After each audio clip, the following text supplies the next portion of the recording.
जैसे आप सुख की आकांक्षा से प्रयाग गए, मैं जाऊंगा, गंगा नहाऊंगा, अच्छे आचरण होंगे तो हमें भगवान कृपा करेंगे, संपत्ति, हमारी कामना की पूर्ति, या जैसा ऐसी भावना, हाँ उसका लाभ मिलेगा। अगर सुसुख वांछा से पाप कर्म करते हो तो उसका लाभ, उसकी हानि होगी, और जो आप शुभ कर्म करते हो उसका लाभ मिलेगा। लेकिन यदि उसे भगवत समर्पित कर देते हो तो परम लाभ मिलेगा। फिर शुभ अशुभ दोनों विध्वंस हो जाएंगे, दोनों नष्ट हो जाएंगे, और आप सदा के लिए आनंदित हो जाएंगे। सुसुख वांछा हमारी है, और ये तब तक मिटेगी नहीं जब तक भगवत साक्षात्कार नहीं होता। ये बुद्धिगत नहीं है, ये स्वभावगत है। ये सूक्ष्म शरीर से ऊपर कारण शरीर में विराजमान है, स्वभावगत है। सुख भोगने की लालसा, और ये कोई दोष नहीं है, क्योंकि हम सुख सिंधु के अंश हैं।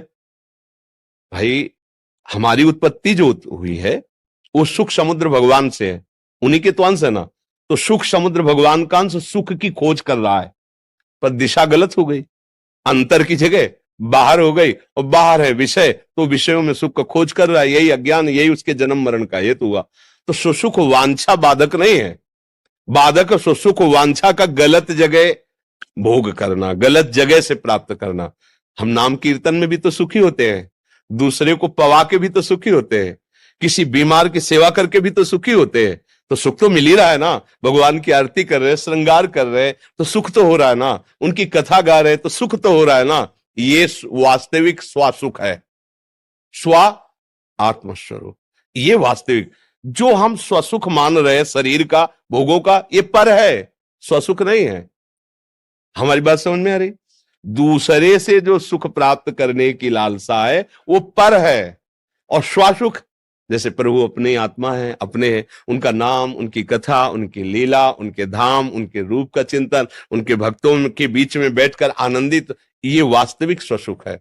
देह भाव को लेकर जो स्वसुख की भावना की गई है वो प्राय अधर्माचरणों में ही लगाती है। ध्यान देना, जब हम देह भाव से युक्त होकर किसी भी भोग की तरफ उतरेंगे कि हम सुख भोगे, फिर ज्ञान की बात हट जाएगी और लगेगा आप चाहे जैसे हो, मुझे ये पाना है, ये भोगना, ये करना, धीरे धीरे अधर्म आचरण में चला जाएगा। क्योंकि शरीर को मैं मानना ही अज्ञान है, प्रभु को अपना मानना, यहीं से ज्ञान प्रारंभ हो जाता है। तो गुरुदेव, प्रभु, संतजन, ये कहने को दो तीन चार शब्दों में है एक ही, भक्ति भक्त भगवंत गुरु चतुर्नाम बपु एक। तो अगर सुसुख वांछा धार्मिक है, दूसरों को सुख देने वाली है, तो कोई हानि की बात नहीं।